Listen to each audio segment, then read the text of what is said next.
everyone, welcome back to Storytime with me.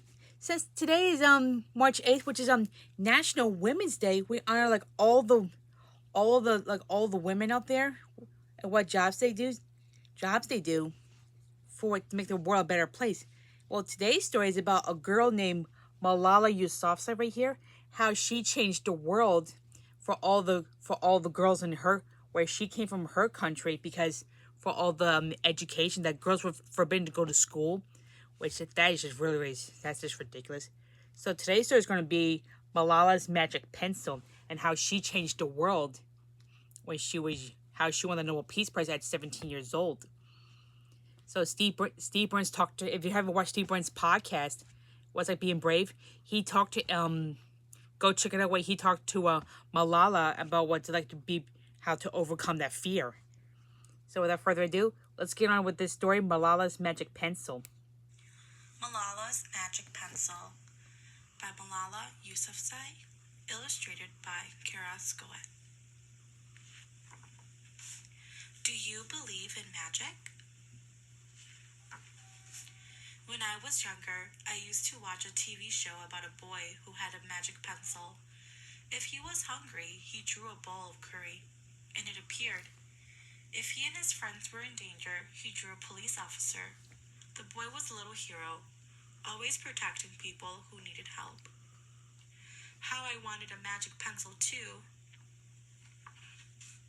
If I had a magic pencil, I would use it to put a lock at my door so my brothers couldn't bother me. Stop time so I could sleep an extra hour every morning. Erase the smell of the trash dump near our house, and I would use it to make other people happy.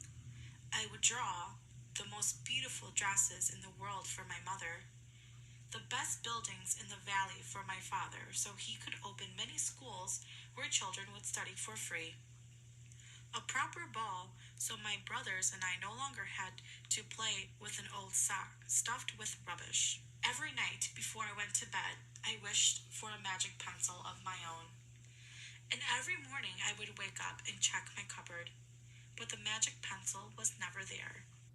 One day, I was throwing away potato peels and eggshells at the dump. I was wrinkling my nose, swatting away flies, and making sure I didn't step on anything dirty in my nice shoes when I saw a girl about my age sorting trash into piles. Nearby, boys were fishing for metal scraps using magnets on strings. When my father returned home from work, I told him what I had seen. It made him sad. "Abba?" I said. "Yes, Johnny," he said back. I always liked when he called me Dear One. "Why haven't I seen that girl in my class?" "Because," he said. He didn't finish right away. "Because, Johnny, in our country, not everyone sends their daughters to school, and some children must work to support their family. Those boys will sell the metal scraps they find. If they went to school, their families would go hungry." School was my favorite place, but I had never considered myself lucky to be able to go. My father had always said, "Malala will live free as a bird." Now I wondered how free I'd truly be. That night, I thought about families who didn't have enough food, and the girl who couldn't go to school, and even about how when I was older, I would be expected to cook and clean for my brothers, because where I came from, many girls weren't allowed to become what they dreamed of. I knew that if I had the magic pencil, I would use it to draw a better world, a peaceful world. First, I would erase war, poverty, and hunger. Then I would draw girls and boys together as equals. Over the next few years, instead of wishing for a magic pencil every night, I worked hard in school every day.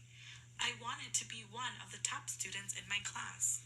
But soon powerful and dangerous men declared that girls were forbidden from attending school.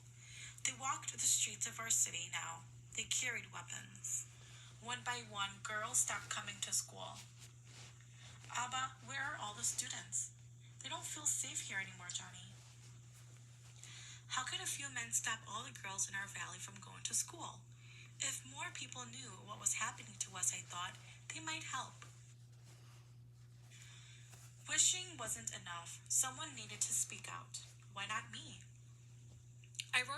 it felt like to be scared to walk to school and how some of my friends had moved away because of the threat they faced in our city. I wrote about how much I loved school and how proud I was of my uniform. Once I started writing, I didn't stop. I wrote speeches and traveled around my country, sharing my story.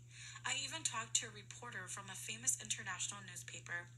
People actually wanted to learn about my life. I spoke for all the girls in my valley who couldn't speak for themselves. My voice became so powerful that the dangerous men tried to silence me, but they failed. And now my voice is louder than ever, louder because people have joined me, and together we make a chorus, standing up for what we believe. We raise our voices for those in need, help people in danger, even if they are an ocean away. Think of the world as a family. Do you still believe in magic? I do. I wrote alone in my room, but people all over the world were reading my story. Millions now know it and help me spread my message of hope. I had at last found the magic I was looking for, in my words and in my work. I am Malala. I've always wished I could make the world a more peaceful place, and every day I work to make my wish come true. One child, one teacher, one book, and one pen can change the world. Mm-hmm. That's right. Always need to speak up where any doesn't matter if you're Catholic, Muslim, Jewish, African American, or even Korean. Get to get to know someone from another country, and always overcome your fear. So I hope you enjoyed today's story. Bye, everyone.